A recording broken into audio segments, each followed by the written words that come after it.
Sejam muito bem-vindos por aqui, canal Química em Questão, professor Leandro. Dessa vez eu vou falar sobre energia de ionização. Então, mais uma aulinha de propriedades periódicas aqui, fechando um resumo de 3 aulas que eu montei no canal falando sobre esse assunto. Então, nas aulas anteriores já tivemos raio atômico, que está aqui em cima, já tivemos eletronegatividade, e na mesma aula eu comentei também eletropositividade e afinidade eletrônica. E agora, para encerrar as propriedades periódicas, a gente vai falar de energia de ionização ou potencial de ionização. E assim a gente passa as propriedades que são as mais recorrentes, ou as que aparecem mais nas nossas provas. Eu comentei a respeito disso também nas aulas passadas aí envolvendo esse assunto. Se você perdeu, consulta aqui na lista do canal as aulas anteriores, ou se você preferir, no final desse vídeo aqui terá o card para cada uma das outras 2 aulas, assim você terá o assunto propriedades periódicas completo aí, tá? Vamos então à energia de ionização ou potencial de ionização. Definição aqui para essa propriedade, que é a energia necessária para se retirar um elétron de um átomo isolado no estado gasoso. Então, vamos pensar na energia de ionização como a energia que a gente precisa para retirar um elétron de um átomo, beleza? Assim fica mais lúdico, né? E quando a gente estuda propriedades periódicas, a gente sempre vai olhar para o desenho de uma tabela com as setas, que indicam para onde a propriedade cresce, né? Então temos o desenho aqui, eu fiz como um retângulo só para facilitar a minha vida, mas aqui é a tabela periódica e estão aqui as setas. Então as setas mostram para a gente aí que a energia de ionização cresce na tabela de baixo para cima e da esquerda para a direita. Eu quero que vocês reparem que a energia de ionização funciona igual à eletronegatividade, ó, que é a tendência do átomo para receber elétrons, né? A eletronegatividade também cresce de baixo para cima e da esquerda para a direita. Então, são propriedades aqui diretamente proporcionais. E por quê?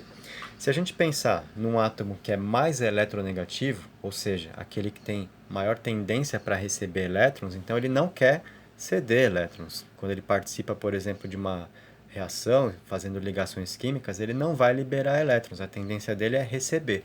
Se a tendência dele é receber, é mais difícil você tirar um elétron dele, tá? Porque isso não vai ser espontâneo, vai precisar de uma energia maior. Então, a gente tem que, quanto mais eletronegativo for o átomo, maior também será a sua energia de ionização.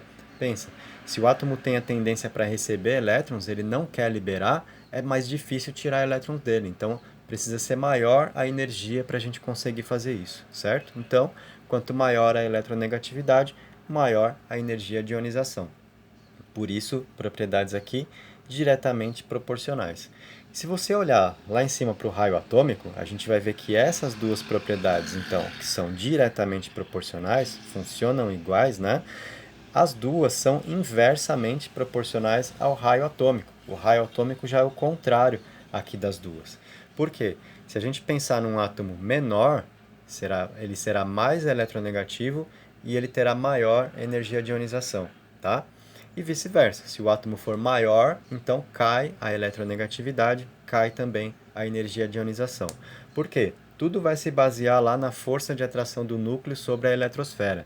Em átomos menores, o núcleo tem maior força de atração, tá? Então ele é mais eletronegativo, é mais difícil tirar elétron dele, precisa de uma energia de ionização maior, é mais difícil ionizar esse átomo, né?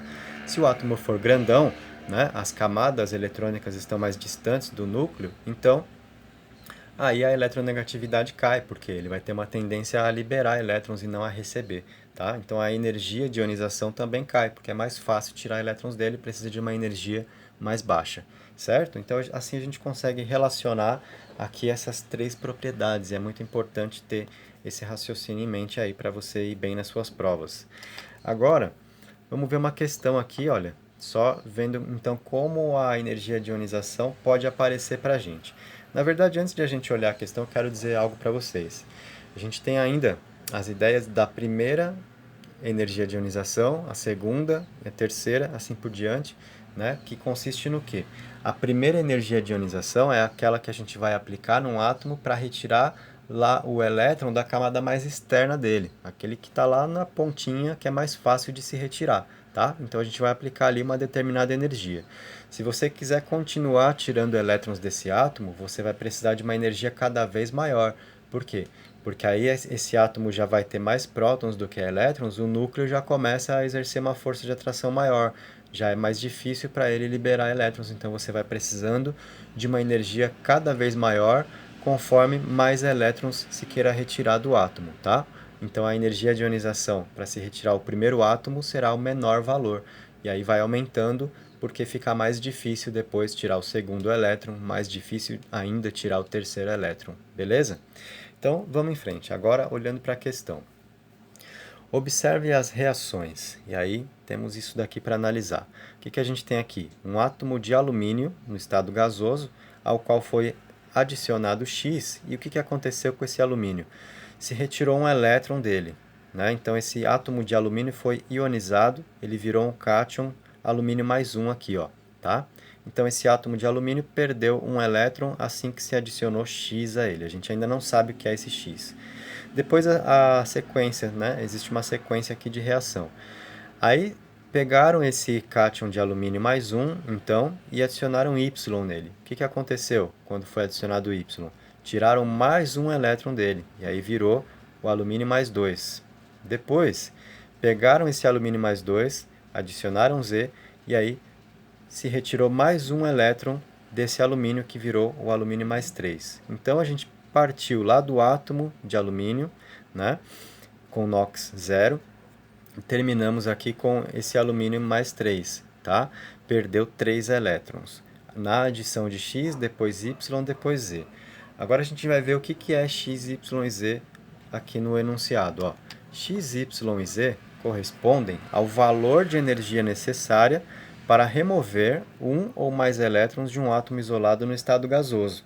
Então a gente viu agora que X, Y e Z são valores de energia que foram aplicados para se retirar um elétron de um átomo. E a gente sabe que isso é energia, então, de ionização, porque foi exatamente o que aconteceu aqui. O átomo de alumínio foi ionizado ao se aplicar nesse átomo uma energia ali, para retirar dele elétrons, certo? Aí a questão pede assim para a gente, ó, a alternativa que apresenta corretamente o nome dessa propriedade periódica e os valores de energia, respectivamente, então a propriedade periódica a gente já sabe que é a energia de ionização, é o que a gente está estudando e foi o que aconteceu aqui. X, Y e Z representam valores de energia, né, que foram aplicados ali ao átomo e fazendo com que ele perdesse elétrons. Então, um valor de energia necessário para se retirar elétrons do átomo, certo? A propriedade, portanto, é a energia de ionização. Com isso, a gente já elimina eletroafinidade, não é? A gente elimina aqui também a D, eletroafinidade, e a gente elimina a E, eletropositividade. A gente sabe que está entre B e C. A propriedade é energia de ionização. E os valores de energia, respectivamente? Olha só, a gente tem aqui, na alternativa B, partindo do maior valor de energia para o menor. E na C, do menor para o maior. O que a gente sabe? Que para se retirar ali o primeiro elétron, o da camada mais externa do átomo, a energia é menor, como eu expliquei para vocês na teoria, né? Quando a gente vai retirar o primeiro elétron do átomo, aquele que está lá na camada mais externa, a gente tem um determinado valor de energia. Se você quiser tirar o segundo átomo, a energia já tem que ser maior, porque você vai se aproximando do núcleo, né? E é mais difícil tirar os átomos, os elétrons que estão mais próximos lá do núcleo do átomo. Então tem que ter uma energia maior. Portanto, a primeira energia de ionização é a menor, a segunda é maior do que a primeira e a terceira é maior ainda do que a segunda. Então esse valor é crescente.